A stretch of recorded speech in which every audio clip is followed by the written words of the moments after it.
à toutes et à tous pour ce nouvel entretien d'actualité numéro 71. Bonjour Monsieur Asselineau, vous êtes au milieu de votre séjour en Nouvelle-Calédonie. Quel premier bilan en tirez-vous? Eh bien, bonjour à toutes et à tous.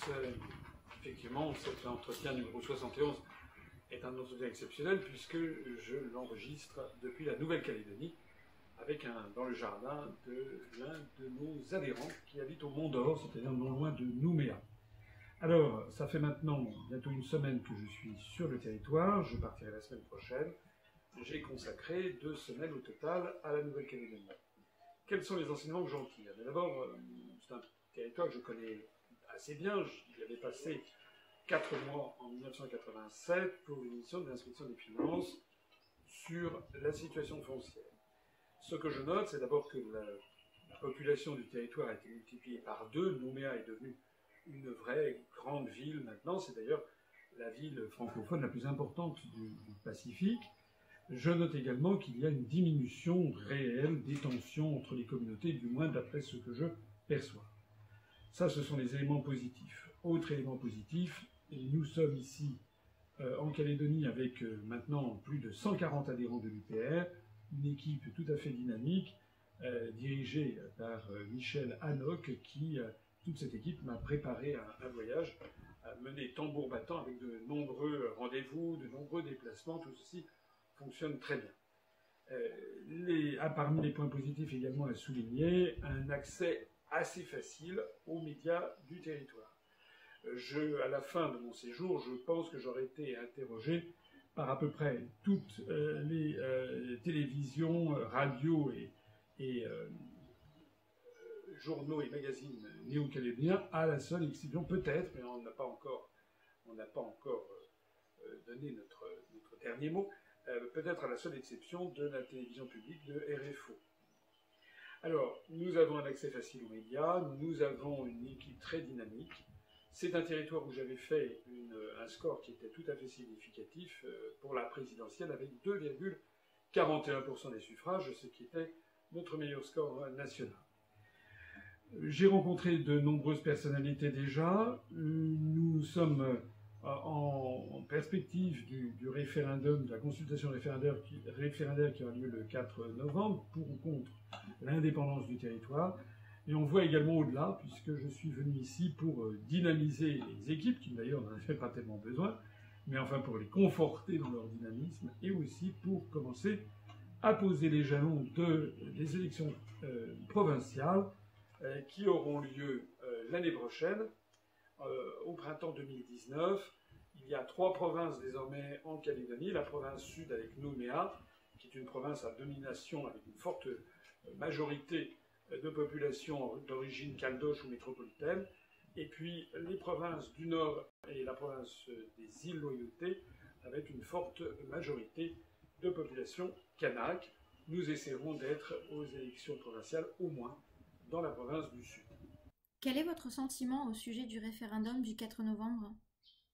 Alors, j'ai eu l'occasion de m'exprimer dans plusieurs des médias. Tous les médias m'ont posé cette question. C'est non pas un référendum au sens strict, c'est ce qu'on appelle une consultation référendaire. Pourquoi ce distinguo? Parce qu'en réalité, depuis les accords qui ont eu lieu il y a maintenant un certain nombre d'années, les accords de Nouméa, les accords d'Oudinot, eh bien, il a été décidé qu'on allait demander à la population de la Nouvelle-Calédonie son point de vue sur si cette population voulait ou non rester dans la République française ou devenir indépendante. Et il a été défini à l'époque que seule une partie des personnes résidentes en Nouvelle-Calédonie pourraient voter. En pratique, cela signifie qu'un avantage très important a été donné à la communauté kanak, puisque tous les kanaks peuvent voter, alors que seuls les Français d'origine métropolitaine installés depuis avant 1987 peuvent voter. Ça veut donc dire qu'il y a 30 000 personnes qui sont exclues de la consultation référendaire, 32 000 je crois exactement, et 30 000 des élections provinciales. Ce qui est perçu par un certain nombre de nos compatriotes d'origine métropolitaine comme un déni de démocratie, puisque voilà des personnes qui sont installées depuis 15 ans, depuis 17 ans, 18 ans, 20 ans, qui y ont fait souche, qui ont des enfants, de la famille et qui n'ont toujours pas le droit de vote. À ce propos d'ailleurs, certains ont saisi le Conseil constitutionnel et en allant au-delà, ont saisi la Cour européenne des droits de l'homme qui a malheureusement validé cette disparité, mais tant que les accords de Matignon sont en cours. À la fin des accords de Matignon, il faudra revenir à ce qui est le bon sens, c'est-à-dire que tout le monde puisse voter. Donc, on ne peut pas comprendre la consultation si on n'a pas déjà ça à l'esprit. Il y a maintenant à peu près 280 000 à 300 000 habitants en Nouvelle-Calédonie, et on peut estimer qu'il y a à peu près 30 000, 32 000 personnes qui sont dépourvues du droit de vote. Alors, comment les choses se passent? Aujourd'hui même où je parle, j'ai rencontré déjà des responsables de la province sud, à forte majorité caldoche ou métropolitaine, où là, le non à l'indépendance est ultra majoritaire. Je suis allé dans la province des îles Loyauté, où là, le oui à l'indépendance est donné majoritaire, mais peut-être pas de façon aussi écrasante que le refus l'est dans la province du Sud. Et puis, dans quelques jours, je vais me rendre dans la province du Nord. Il semble, d'après les sondages qui circulent sur le territoire, et d'après les rendez-vous que j'ai eus, d'après les conversations que j'ai eues, y compris avec des indépendantistes, que normalement, si les choses se passent conformément aux intuitions, aux sondages, le non à l'indépendance devrait l'emporter. Tout le monde semble à peu près d'accord. Cela étant, comme dans toute consultation électorale, et comme toute consultation sportive, c'est évidemment, une fois l'événement passé, qu'on aura le résultat définitif. Le résultat, d'ailleurs, devra être examiné à la loupe, et sera examiné à la loupe. Parce qu'il y a un premier élément, c'est de savoir quel sera le pourcentage d'abstention. Il est évident que s'il y a un fort pourcentage d'abstention, ça viendra un peu atténuer le résultat du scrutin. Non pas l'invalider juridiquement, mais en atténuer la portée politique. Il est à noter d'ailleurs à ce propos que certains indépendantistes extrémistes refusent de participer au référendum. Ils auraient voulu que seuls les Kanaks, en fait, puissent voter, ce qui serait revenu à priver de droit de vote des personnes, des caldoches, comme on dit ici, qui sont depuis 4 ou 5 générations sur le territoire. Donc, le premier élément à avoir à l'esprit, ça sera l'abstention. Et le deuxième élément, c'est le résultat lui-même. Il est évident que si on a un non à l'indépendance qui est de 52-53%, le problème restera quand même un petit peu sur le devant de la scène, du moins en arrière-plan.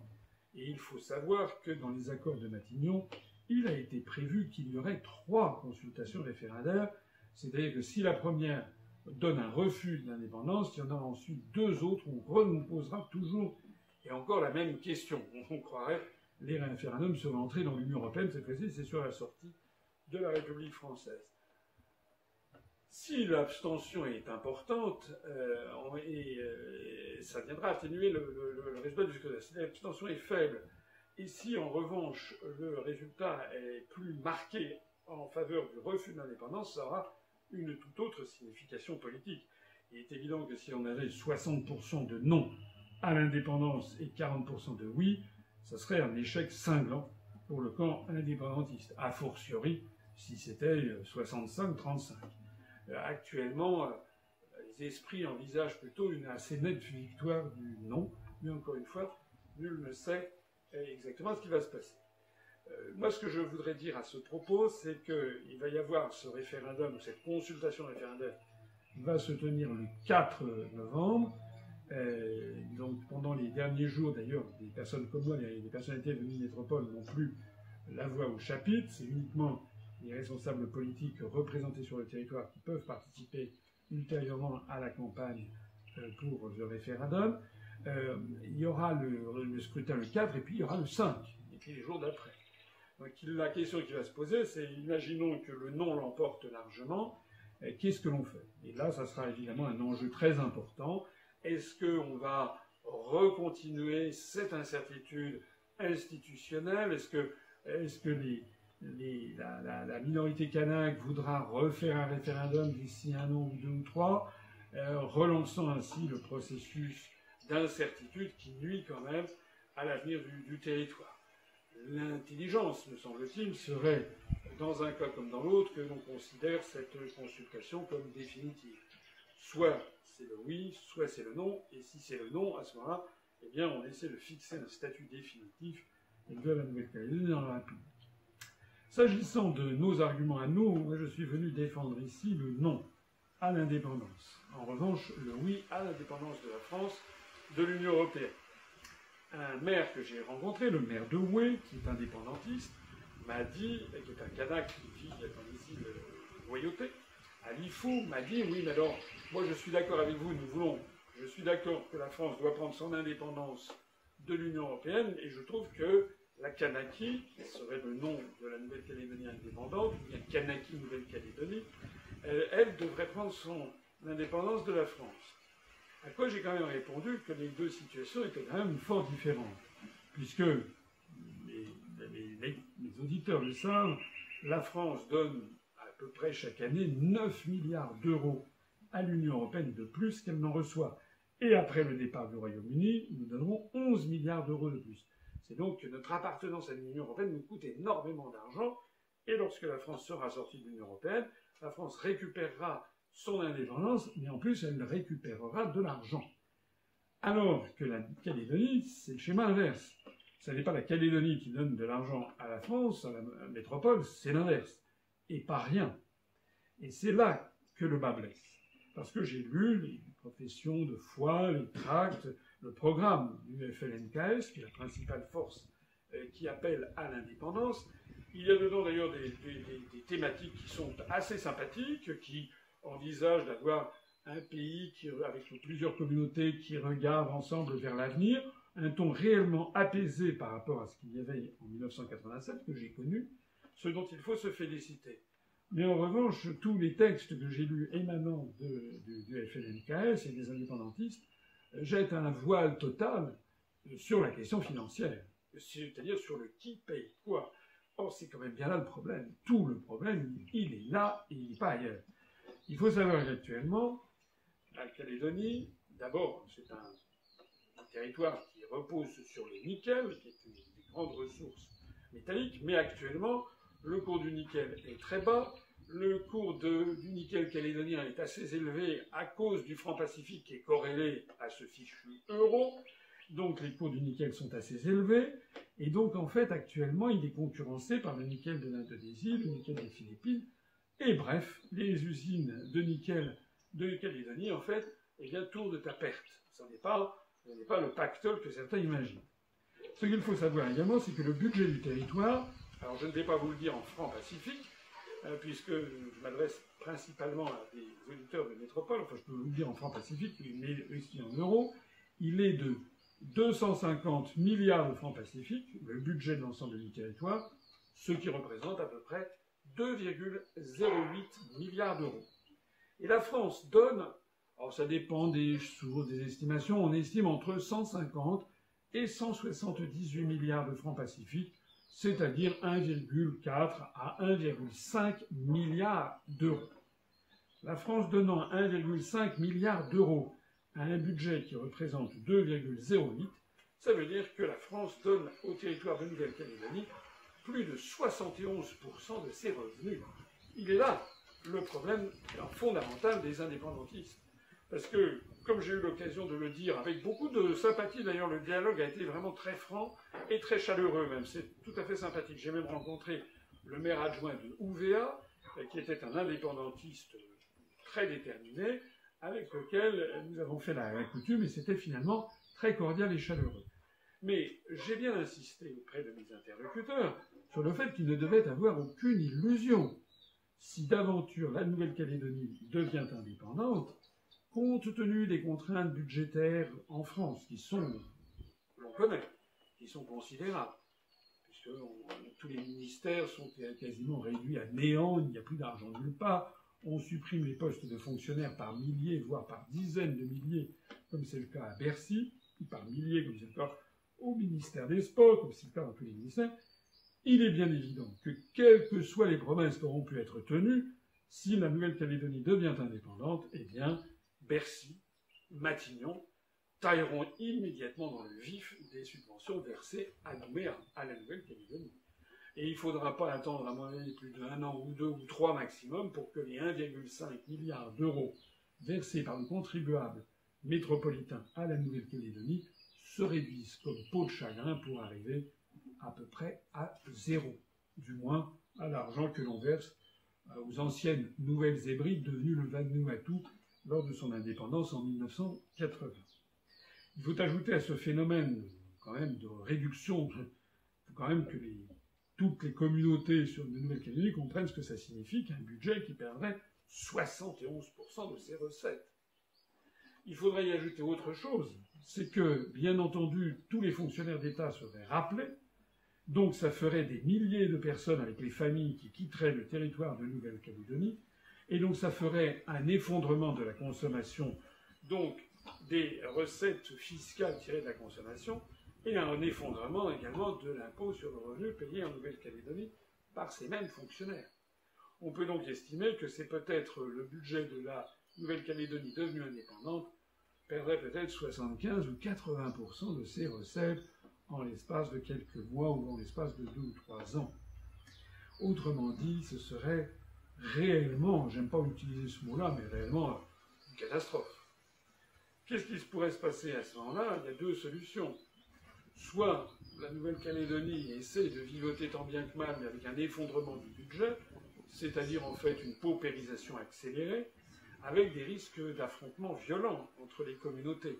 Risques d'affrontements d'ailleurs d'autant plus violents que, de surcroît, il y a 30 000 personnes, je l'ai dit tout à l'heure, qui n'ont pas le droit de vote. Or, ces 30 000 personnes qui n'ont pas le droit de vote sont majoritairement, très majoritairement, des métropolitains qui sont là depuis moins de 20 ans et qui, s'ils avaient le droit de vote, voteraient très probablement pour le refus de l'indépendance. On se retrouverait donc dans une situation où l'indépendance aurait été votée sans doute de façon très marginale. Si on avait fait voter tout le monde, c'est le refus de l'indépendance qui aurait été voté, et la situation économique et sociale s'effondrerait. Il y aurait vraiment, je pense, de très graves troubles à l'ordre public qui apparaîtraient. Et puis il y a une autre hypothèse, c'est que la Nouvelle-Calédonie ne pouvant pas accepter un effondrement brutal, disons de 75%, 3/4 ou 4/5 de ses recettes, eh bien la Nouvelle-Calédonie se mettrait à la remorque de quelqu'un du dehors qui aurait de l'argent. Et le quelqu'un du dehors, on pense aussitôt à deux puissances, l'Australie d'une part, qui n'est pas très loin d'ici, qui est à peu près 2500 km, 3000 km pour Canberra, ou bien la République populaire de Chine, qui est de plus en plus présente dans le Pacifique Sud. Il suffit de voir au Vanuatu, qui est devenu indépendant, cet ancien condominium franco-britannique, et bien maintenant les Chinois sont de plus en plus présents. Voilà un petit peu dans quelle situation tout ceci se présente. Moi, ce qui me frappe, c'est que des esprits sont apaisés. J'ai rencontré des indépendantistes, et l'intuition que j'ai, c'est que même les indépendantistes, il y en a qui se posent réellement des questions. D'ailleurs, d'après les gens que j'ai rencontrés, les spécialistes, les gens qui vivent sur place, certains de nos adhérents qui vivent sur place, nous avons 2 adhérents dans l'île de Marais, nous en avons 2 dans l'île de Lifou, nous en avons 1 dans l'île d'Ouvéa, nous avons de nombreux adhérents dans la province sud.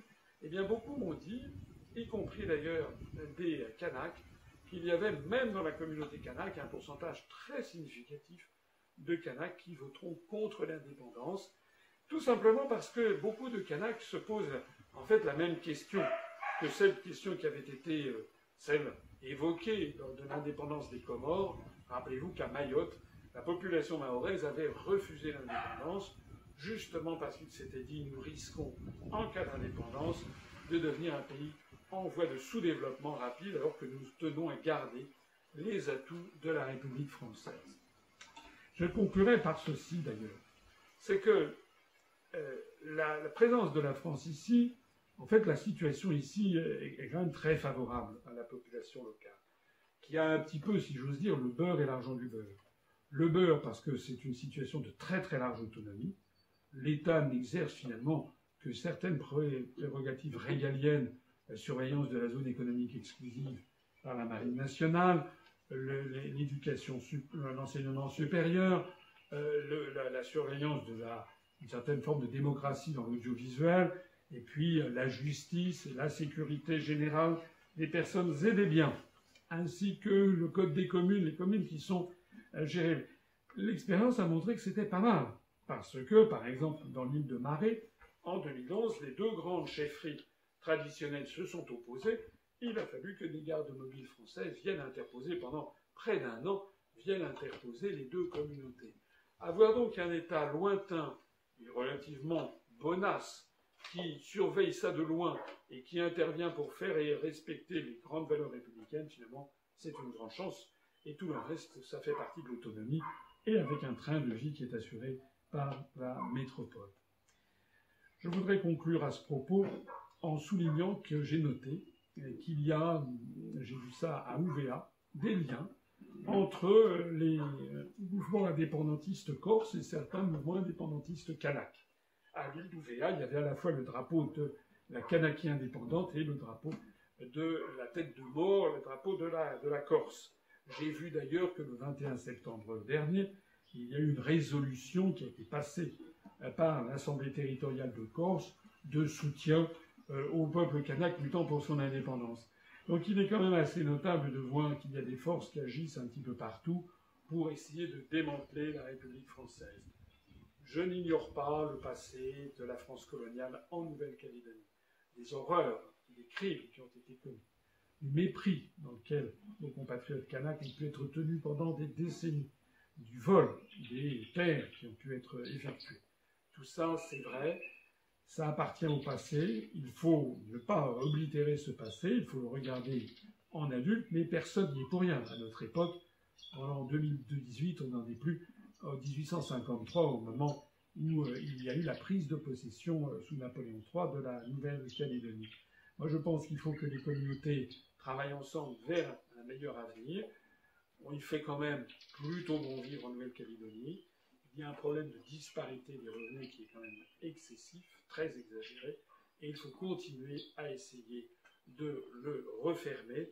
Mais moi qui ai connu la Nouvelle-Calédonie en 1987, je peux témoigner qu'il y a quand même beaucoup d'efforts qui ont été effectués. Voilà, je ferai un bilan de ce voyage à l'issue de mon déplacement, quand je serai allé dans la province Nord, quand j'aurai rencontré le haut-commissaire qui va me recevoir demain, quand j'aurai fait et effectué également les conférences, à la fois dans la province Nord en milieu indépendantiste et dans la province Sud, sur l'avenir de la Nouvelle-Calédonie, mais mon point de vue actuel, c'est quand même plutôt teinté d'un bon optimisme pour l'avenir de ce territoire, qui est un territoire par ailleurs absolument magnifique.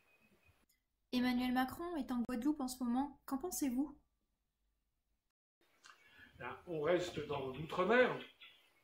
M. Macron était déjà allé en Guadeloupe, je crois, au moment où il y avait eu le cyclone qui était passé sur Saint-Martin. Il renouvelle l'expérience. Il a le droit, bien entendu, c'est son devoir même, puisqu'il est président de la République française. Mais bon, il a fait encore un scandale, puisqu'il s'est encore adressé à un chômeur aux Antilles en lui disant que finalement, il n'avait qu'à se décarcasser pour trouver un emploi. Donc ça fait de nouveau une polémique qui est ressortie. Il n'avait pourtant pas besoin de ça, M. Macron, puisqu'il y a déjà une quinzaine de jours ou 3 semaines, il avait déjà indiqué à un chômeur qu'il lui suffisait de traverser la rue. Moi, je pense que M. Macron a vraiment un problème avec la réalité. Je me demande même s'il ne devrait pas, peut-être, consulter un spécialiste, je ne sais pas, une consultation psychiatrique. Parce que quand même, d'abord, ce qu'il dit est absolument stupide politiquement. Il ne peut que continuer à s'enfoncer dans les sondages de popularité. On a d'ailleurs appris aujourd'hui même qu'il avait encore baissé dans les sondages de popularité. Non seulement c'est stupide politiquement, et ça exaspère une partie importante de la population, mais c'est également faux. Parce qu'il faudrait quand même arrêter. Bien sûr qu'il y a des désajustements, comme on dit, dans l'emploi.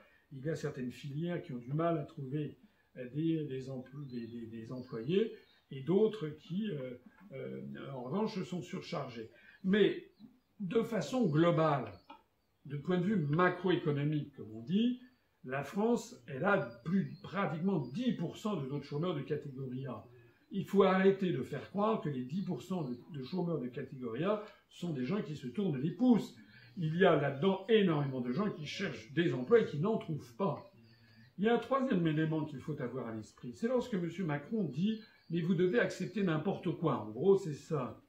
En fait, qu'est-ce qu'il dit? Il dit, en fait, la formation ne sert à rien. On ne peut pas avoir à la fois un État qui dit « dans le monde d'aujourd'hui, il faut que vous soyez formés, que vous ne partiez pas dans le marché de l'emploi comme ça, on va vous former à tel ou tel métier d'avenir ». Et puis, une fois qu'il y a des cohortes de dizaines et de centaines de milliers de chômeurs, on leur dise, quelle que soit la formation, acceptez n'importe quoi. C'est totalement contradictoire. Il faut arrêter avec les formations, alors.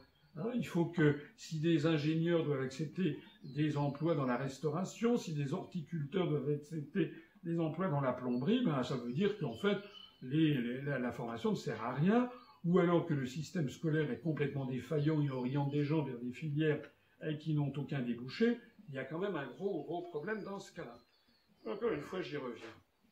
La réalité, c'est que nous avons une mauvaise politique macroéconomique. Nous avons un euro qui est trop cher. Trop cher pour la métropole, trop cher, a fortiori, pour les fragiles économies de l'outre-mer. Que ce soit la Guadeloupe, où M. Macron vient de s'exprimer, mais que ce soit la Nouvelle-Calédonie, d'où je parle en ce moment. Nous avons un euro qui est trop cher, même si en Calédonie c'est le franc pacifique, il y a un lien fixe avec l'euro. La première chose qu'il faudrait faire pour redonner de l'emploi en France, c'est sortir de l'euro, renouer avec le franc, avec une politique monétaire nationale, avec des taux d'intérêt qui ne soient pas dirimants, et avec un taux de change du franc vis-à-vis du dollar qui se déprécierait de 10 à 15%.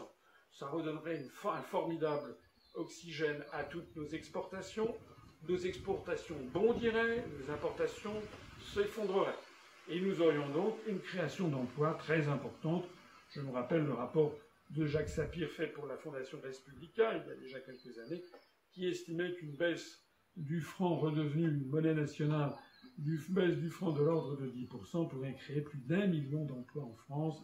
C'est d'abord et avant tout ça que l'on attend du président de la République. C'est quelqu'un qui raisonne non pas de façon polémique, misérable, au niveau microéconomique pour telle ou telle personne, mais qui est la hauteur de vue nécessaire. Malheureusement, Macron vient de montrer encore une fois qu'il n'a pas la hauteur de vue, en fait qu'il n'est pas capable de tenir le poste qu'il occupe.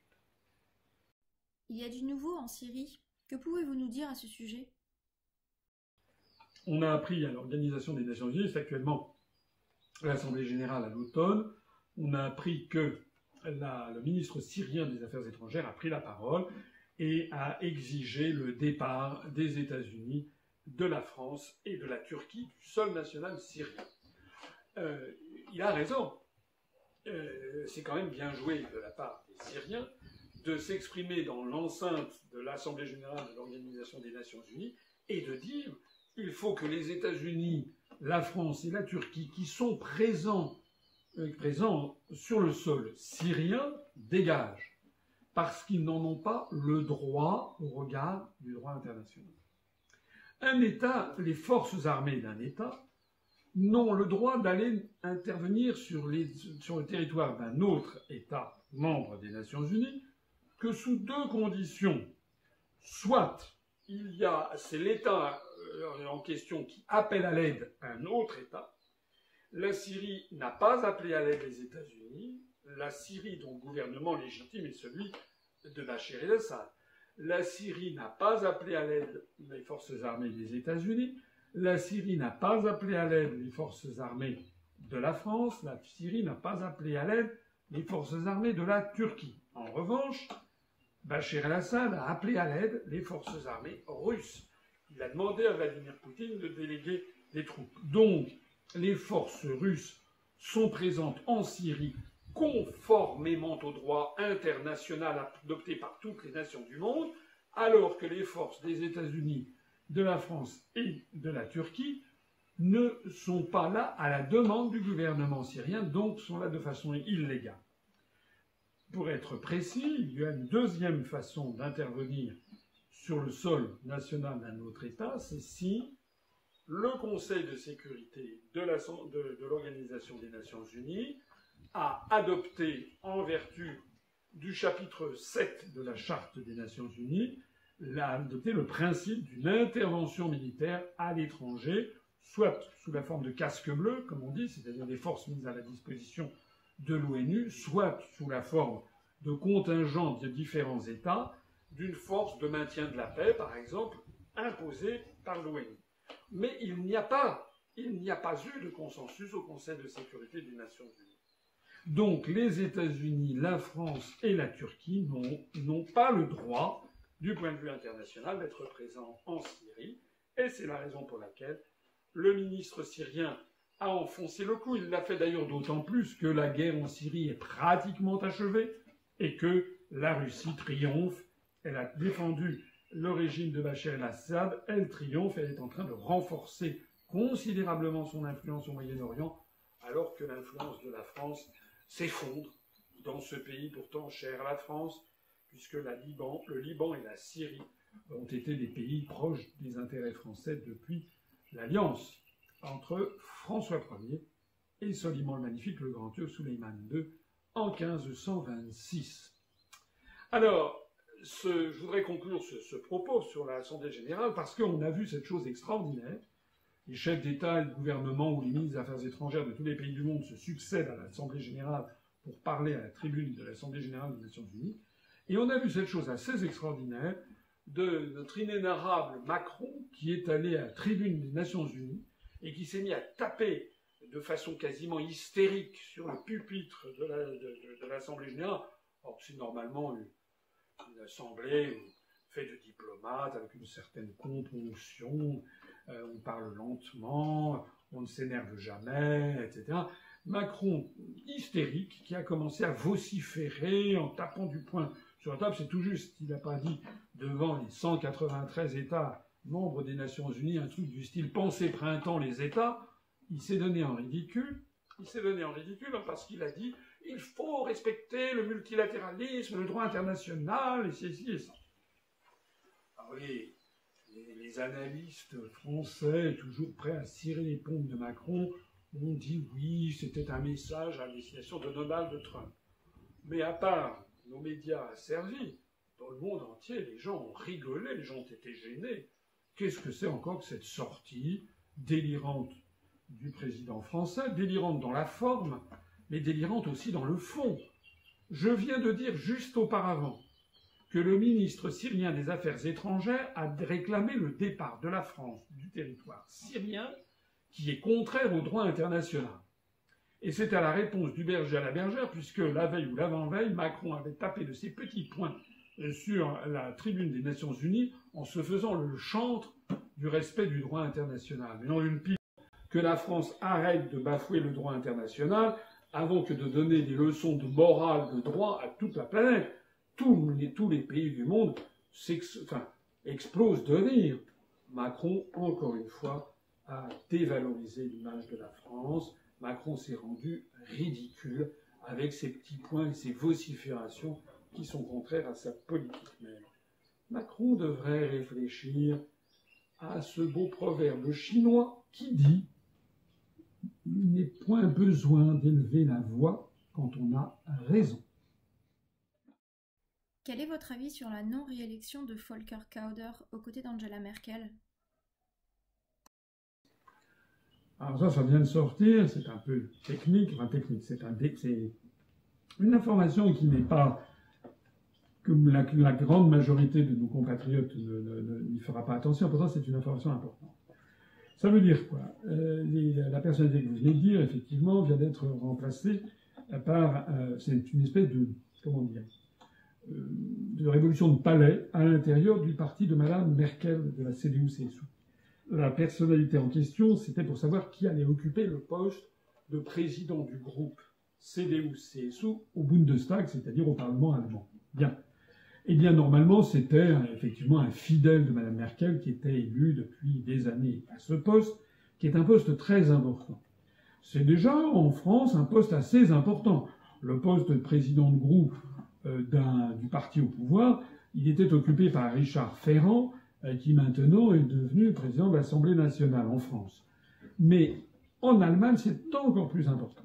Le président du groupe au Bundestag, du parti au pouvoir, a véritablement un rôle très important, au moins aussi important qu'un ministre, puisqu'il assure la majorité et le soutien parlementaire à la politique menée par la chancelière, Madame Merkel. Or là, ce qui vient de se passer, c'est qu'effectivement, le candidat sortant vient d'être remplacé par un nouveau, et que le nouveau en question, qui a 38 ans, est connu pour être assez ferme sur un certain nombre de questions, notamment sur les migrants, et deuxièmement, où il veut une position beaucoup plus ferme que celle de Mme Merkel, et deuxièmement, sur les questions financières, et en particulier, là, toujours sur ce problème de l'euro. Vous vous rappelez, pour les gens qui suivent l'UPR de près, que voici à peu près un mois, je crois, un petit peu plus, Vincent Brousseau nous avait fait une analyse qui était extrêmement intéressante pour apprendre aux Français qui nous suivent que le Wirtschaftsrat, c'est-à-dire le conseil économique du parti CDU-CSU, c'est-à-dire le parti de Mme Merkel, avait appelé officiellement à ce que le gouvernement allemand exige des collatéraux sur les dettes Target 2. Alors c'est un peu compliqué, c'est très technique, ça veut dire en gros que les conseillers économiques du parti au pouvoir, Mme Merkel, exigent maintenant que l'Allemagne arrête d'accepter l'arrivée en masse de créances sur les banques centrales des pays du Sud et désormais exige d'avoir des garanties réelles, des sûretés réelles. Ce qui, je vous renvoie à l'article de Vincent Brousseau, revient, si c'était adopté, revient à mettre les jalons d'une sortie rapide de l'Italie de l'euro et en fait d'une explosion de l'euro. Allez lire l'article de Vincent pour bien comprendre ce mécanisme. Alors, ce qui est très important, c'est que l'arrivée maintenant d'un nouveau président de groupe au Bundestag, qui est très probablement sur cette longueur d'onde, fragilise énormément Mme Merkel et en particulier constitue une gifle à la volonté de Macron de faire un budget de la zone euro, d'avoir etc. Parce que les Allemands vont d'abord et avant tout défendre leurs intérêts nationaux.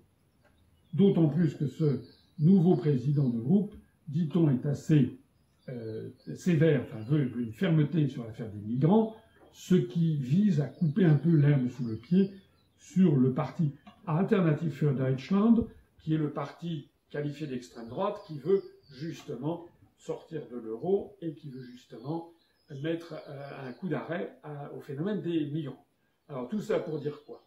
Tout ça pour dire que Mme Merkel, qui est un peu en fin de règne, vient de voir, elle a failli d'ailleurs assister à la désintégration de sa fragile coalition il y a une quinzaine de jours avec le chef des services de renseignement qui avait pris des positions totalement contraires au gouvernement. Et Mme Merkel, qui a déjà des gros soucis à se faire avec le ministre de l'Intérieur, M. Seehofer, qui est membre de la CSU, Mme Merkel a maintenant un nouveau gros caillou dans sa chaussure, dans son escarpin, c'est que maintenant la voici avec un président de groupe qui n'est pas celui qu'elle souhaitait. Donc Mme Merkel va être obligée d'avoir une politique plus ferme, et sur l'affaire des migrations, et sur l'affaire de l'euro, et c'est une nouvelle gifle pour ce pauvre Macron qui, décidément, aura eu tout faux depuis le début de son quinquennat. Actuellement, en Angleterre, quels sont les enjeux du congrès des Tories ? Alors, c'est dans ce moment même, donc, il se passe effectivement au Royaume-Uni, il y a le congrès des Tories, c'est-à-dire du Parti conservateur, avec Madame Theresa May qui joue sa vie politique. Puisque je rappelle qu'au Royaume-Uni, lors d'un congrès d'un parti au pouvoir, si d'aventure le chef du parti est fait victime d'une espèce de révolution de palais, comme ça qu'avait été la fin de Margaret Thatcher au congrès de Bristol, eh bien, s'il y a une révolution de palais et si Mme Theresa May perd le titre de chef du parti des conservateurs, c'est le nouveau chef qui deviendra ipso facto le nouveau Premier ministre à Downing Street pour mener la dernière ligne droite sur le Brexit. C'est dire à quel point il faut regarder ce congrès de près. D'après les informations dont on dispose, il me semble que Mme Theresa May a réussi à faire cohabiter la chèvre et le chou, sachant que dans le Parti conservateur, il y a une majorité du Parti conservateur qui était contre le Brexit, mais que les Britanniques ayant voté pour le Brexit, pour la sortie de l'Union européenne, Mme Theresa May conduit cette politique. Elle est dans une situation qui n'est pas facile, mais Mme Theresa May a tenu la barque à peu près à distance égale des différents écueils. On va voir la suite, mais probablement qu'elle va être confortée dans son poste de chef du Parti conservateur britannique et donc de poursuivre son action à 10 Downing Street pour faire sortir le Royaume-Uni de l'Union européenne. Si d'aventure elle était remplacée, ce serait probablement, mais c'est très peu probable, quelqu'un qui est beaucoup plus dur sur le Brexit. Et donc, en réalité, la situation sur le Brexit probablement aurait tendance à se tendre vis-à-vis des partenaires européens. A priori, ça ne sera pas le schéma aujourd'hui, en tout cas, qui va apparaître. Un mot pour conclure ? Un mot pour conclure. Oui, d'abord, pour dire qu'après mon voyage en Nouvelle-Calédonie, je vais me rendre sur le chemin de retour pour Paris.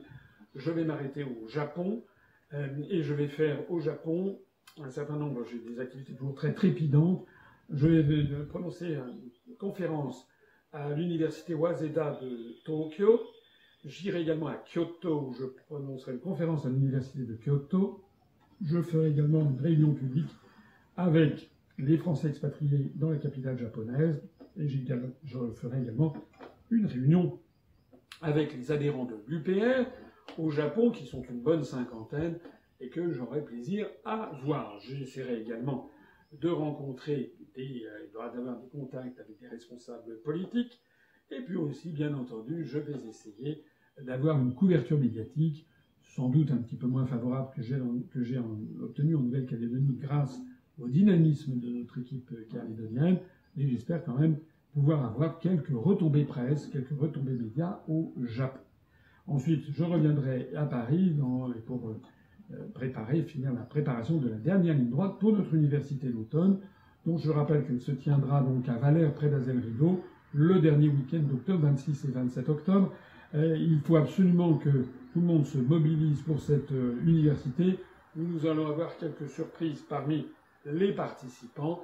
Je vous y donne rendez-vous. Mobilisons-nous tous sur cette opération qui devrait, à mon avis, donner le coup d'envoi de façon propice à la suite des événements, c'est-à-dire à la préparation des élections européennes. Merci de m'avoir écouté. Un grand merci encore à nos équipes en Nouvelle-Calédonie. Et puis, bien entendu, et je le dis d'autant plus ici, en Nouvelle-Calédonie, vive la République et vive la France.